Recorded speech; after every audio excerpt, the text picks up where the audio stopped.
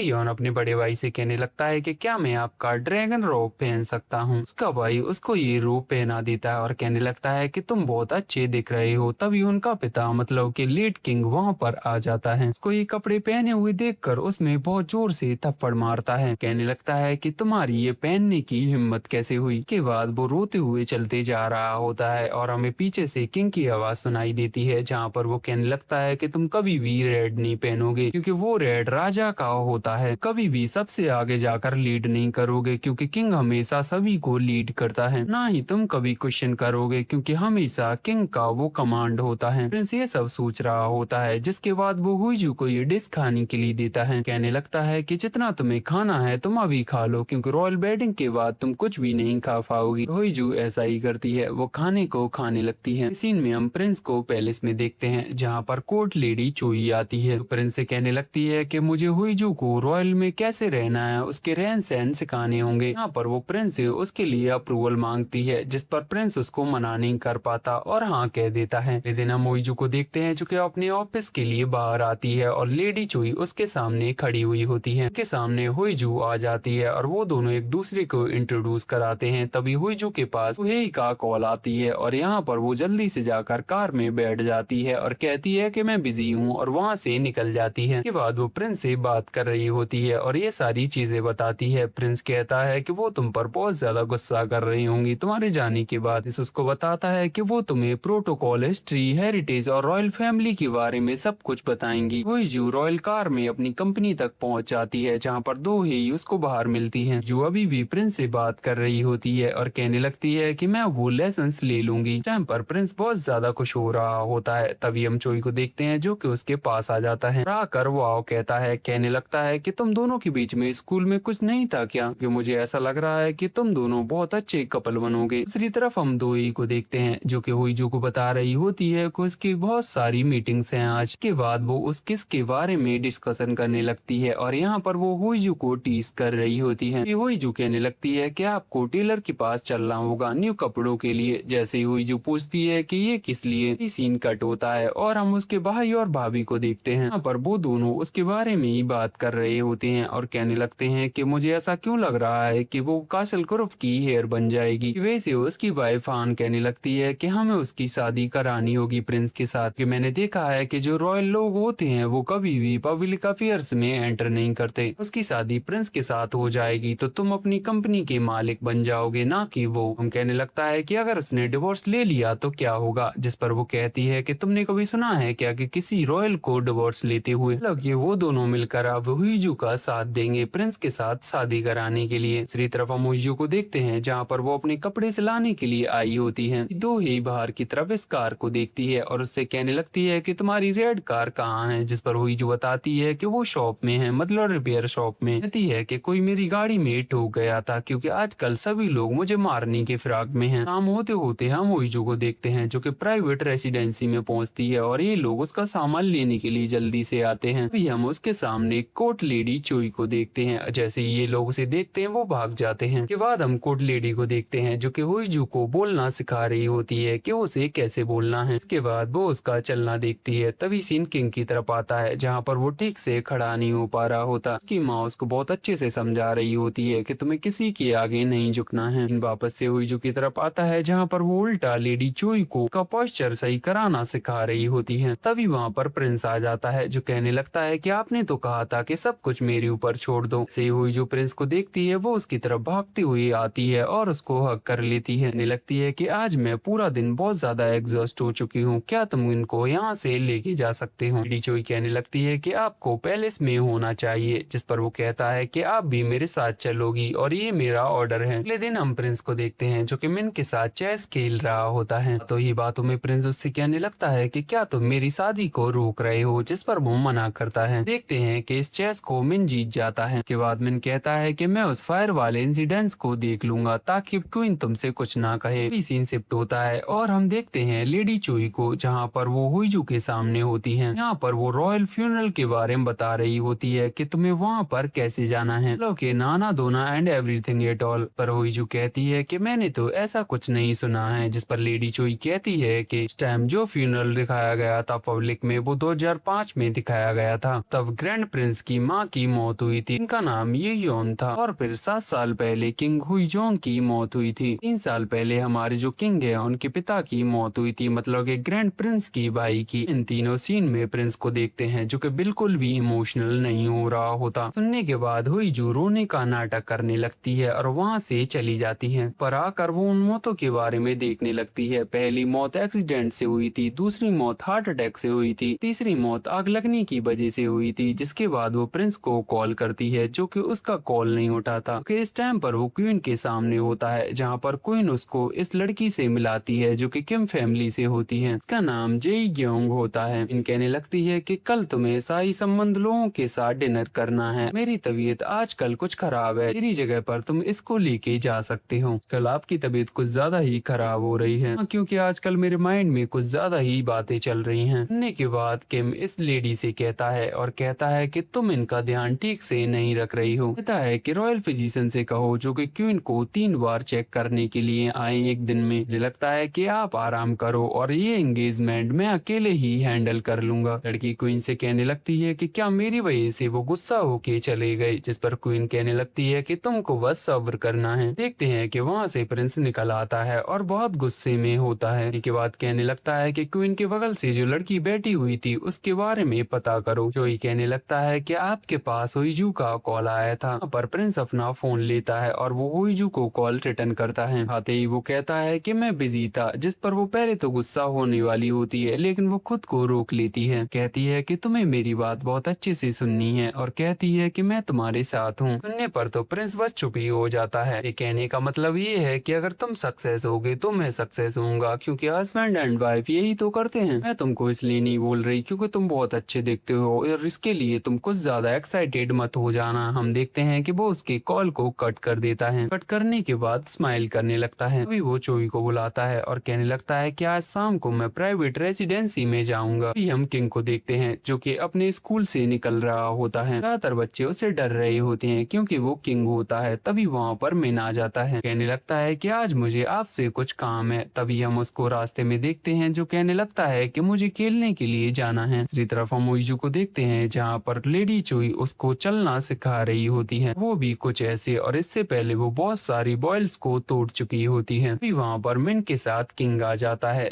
King आकर कहने लगता है कि मुझे खेलना है। ओइजू उसको खेलने के लिए ले जाती है। तभी सीन शिफ्ट होता है और हम देखते हैं हान को कि अपनी कुछ दोस्तों के साथ बैठी हुई होती है। यहाँ पर हान अपने और अपने पति के बारे में बात करने लगती है कि उन दोनों के बीच में कितना ज्यादा प्यार है। उन्हीं सब लोगों में से एक लड़की किम जे ग्योंग होती है, जो हान को उल्टा सीधा कहने लगती है और कहती है कि तुमने तो तुम्हारी फैमिली को भी छोड़ दिया था उस शादी के लिए। ऐसा इसलिए हुआ था क्योंकि उसने एक कॉमनर से शादी की थी। बताने लगती है कि अब दुनिया बहुत ज्यादा बदल गई है क्योंकि मेरी जो हुईजू है उसकी शादी भी प्रिंस के साथ होने वाली है। यही बात हान स्योंग को बता रही होती है और बहुत गुस्से में होती है। लगती है कि मैं उस लड़की का सर फोड़ दूंगी, जिस पर वो कहने लगता है ठीक है मैं तुम्हारे साथ हूँ, बात का सब कुछ मैं देख लूंगा। ये सुनने पर हान बहुत ज्यादा खुश होती है। सीन वापस से हुईजू की तरफ आती है जहाँ पर वो किंग के साथ होती है और ये सभी लोग भी उसके साथ खेल रहे होते हैं। इनको छोड़कर बाकी सभी लोग पूरी तरीके से एग्जॉस्ट हो चुके होते हैं। इस सीन में हम किंग को देखते हैं जो कि इस रेड कार को देखता है और कहने लगता है कि मुझे इसमें घूमना है, जिसके लिए वो जिद करने लगता है। इंसेप्ट होता है और हम देखते हैं प्रिंस को जो कि पहले से निकल चुका होता है। हम ओइजू को भी देखते हैं जो कि रेडी हो चुकी होती है और ये लोग सभी कहने लगते हैं कि हम तुम्हारे आगे पीछे चलेंगे। जो कार लेकर निकल जाती है। किंग कहने लगता है कि तुम थोड़ी स्पीड और बढ़ाओ। तभी वो चेक करती है कि ब्रेक काम नहीं कर रही, की वजह से वो मिन की कार को ओवरटेक करती है, क्योंकि अगर वो ऐसा नहीं करती है तो गाड़ी जाकर किसी में ठुक जाएगी। उसका पीछा करता है जहाँ पर हुईजू से बताती है कि गाड़ी के ब्रेक्स काम नहीं कर रहे हैं। यहाँ पर हुईजू गाड़ियों से बचते बचाकर एक ब्रिज की तरफ चली जाती है जहाँ पर वो साइड से लेकर स्क्रैच मारती है, हालांकि वो उसकी स्पीड कम करने की कोशिश करती है। अभी हम एक कार को देखते हैं जो कि उसके सामने होती है और वो भी उसकी हेल्प करने लगती है। कार उसके आगे चली जाती है और आगे सामने खड़ी हो जाती है। हम देखते हैं कि वो अपनी कार को जाकर सीधा उसमें ठोक देती है, की वजह से हुईजू की कार रुक जाती है। हम देखते हैं कि सामने वाली कार किसी और की नहीं प्रिंस की होती है। इस टाइम पर प्रिंस के सर से ब्लड आ रहा होता है और इसी के साथ देखते हैं जैसे किसी एक्सीडेंट के बारे में पता चलता है और वो रॉयल हॉस्पिटल पहुंच जाती है जहां पर मिन उसके सामने होता है। उसको बताता है कि किंग बिल्कुल ठीक है, उनके थोड़ी बहुत चोटें आई हैं बस। के बाद वो किंग के पास पहुंचती है जहां पर वो अभी बेहोश होता है।